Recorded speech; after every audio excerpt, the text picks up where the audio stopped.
أعوذ بالله من الشيطان الرجيم بسم الله الرحمن الرحيم يا أيها الذين آمنوا ليستأذنكم الذين ملكت أيمانكم والذين لم يبلغوا الحلم منكم 3 مرات من قبل صلاة الفجر وحين تضعون ثيابكم من الظهيرة ومن بعد صلاة العشاء 3 عورات لكم ليس عليكم ولا عليهم جناح بعدهن طوافون عليكم بعضكم على بعض كذلك يبين الله لكم الآيات والله عليم حكيم وإذا بلغ الأطفال منكم الحلم فليستأذنوا كما استأذن الذين من قبلهم كذلك يبين الله لكم آياته والله عليم حكيم والقواعد من النساء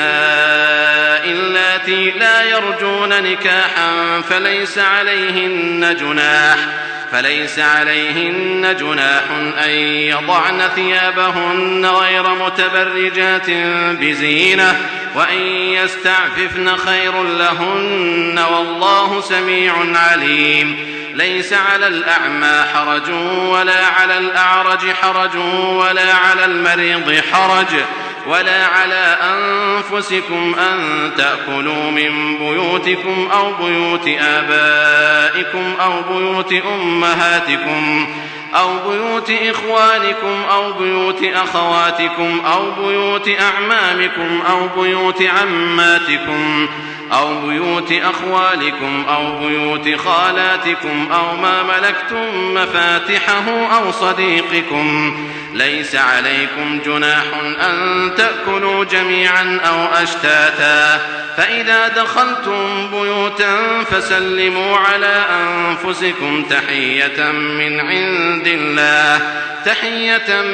عند الله مباركة طيبة كذلك يبين الله لكم الآيات لعلكم تعقلون صدق الله العظيم. الحمد لله رب العالمين والصلاة والسلام على سيد المرسلين وعلى آله وأصحابه أجمعين أما بعد. سورۃ النور کا 8واں رکوع ہے جس کی بھی آپ کے سامنے تلاوت کی گئی.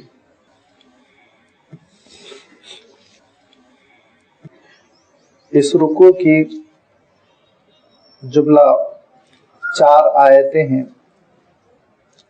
جن کا سلسلہ شروع ہو رہا ہے آیت نمبر 58 سے اور ختم ہو رہا ہے آیت نمبر 61 پر. دیکھا جائے تو ان 4 آیتوں میں اللہ تعالیٰ نے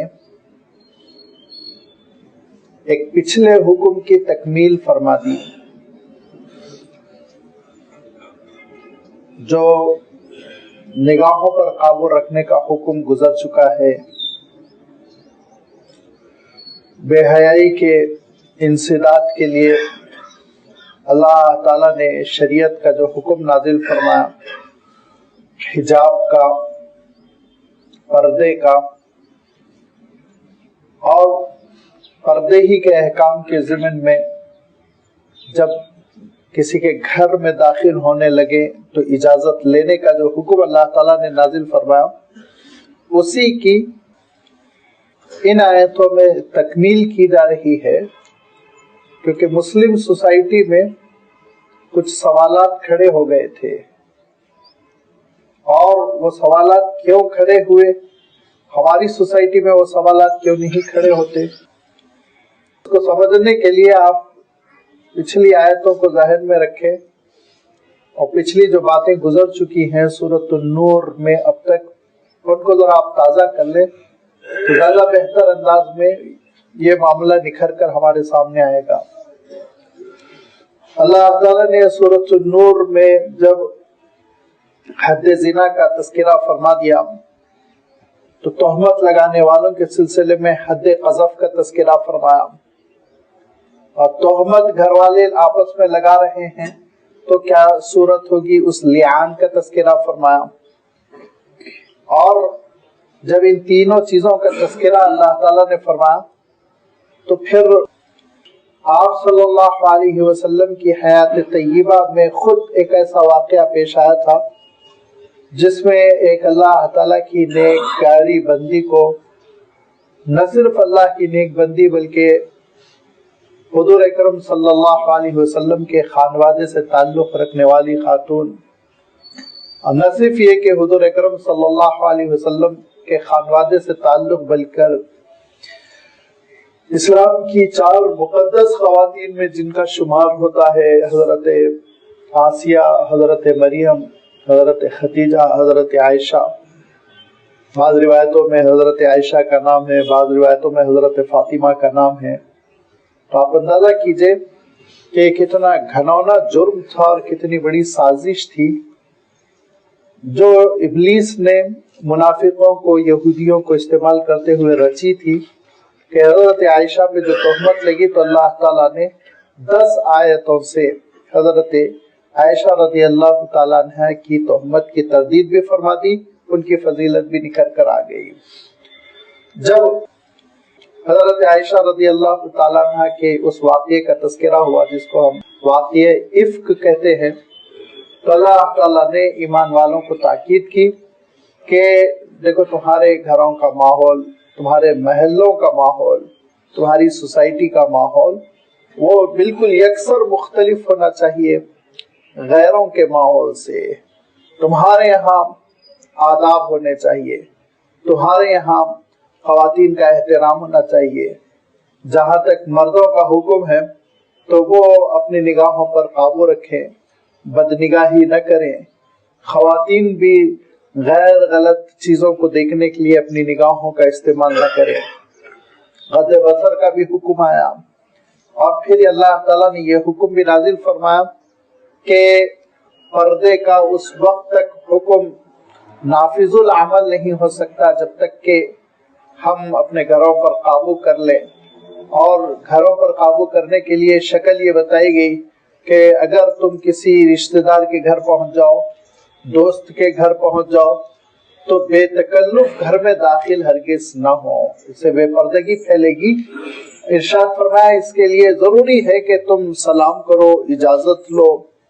اور اس موقع پہ آپ کی خدمت میں وضاحت کر چکا ہوں، حضور اکرم صلی اللہ علیہ وسلم نے تاکید فرمائی کہ تم کو 3 مرتبہ اجازت لینے کا حق ہے، اور 3 مرتبہ کوئی اجازت نہ دے، 3 مرتبہ تم نے اجازت مانگی اور تمہاری اس اجازت مانگنے کا جواب نہیں آ رہا ہے تو تم واپس ہو سکتے ہو، کوئی حرج نہیں۔ اللہ تعالیٰ ارشاد فرماتا ہے یہ تمہارے لیے بہتر ہے، اگر اجازت نہیں مل رہی ہے تو زبردستی داخل ہونا تمہارے لیے ضروری نہیں، واپس ہو جاؤ، یہ تمہارے لیے بہتر ہے۔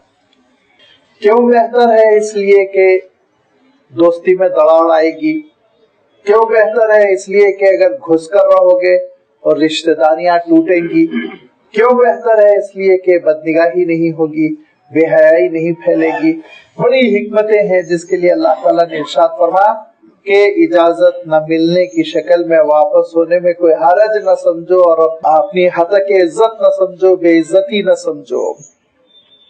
اس حکم کے بعد اللہ تعالیٰ نے نگاہوں پر قابو رکھنے اور پردے کا اہتمام کرنے کے لیے ایک تیسری چیز یہ بات ارشاد فرمائی کہ دیکھو سوسائٹی میں بے حیائی پھیلنے سے روکنے کی بہترین تدبیر یہ ہے کہ تم میں سے جو شادی کے قابل ہیں ان کی شادی کر دو۔ فَانكِحُوا الْأَيَامَ مِنْكُمْ وَالصَّالِحِينَ مِنْ عِبَادِكُمْ، نہ صرف یہ کہ آزاد لوگ بلکہ جو غلام ہیں ان کی بھی تم کوئی بہتر رشتہ دیکھ کر ان کی سوسائٹی میں نکاح کر دو۔ جب نکاح کے ساتھ رہیں گے اور جب فیملی لائف گزاریں گے تو پھر یہ ان گناہوں کا ظہور کم سے کم تر ہوتا چلا جائے گا۔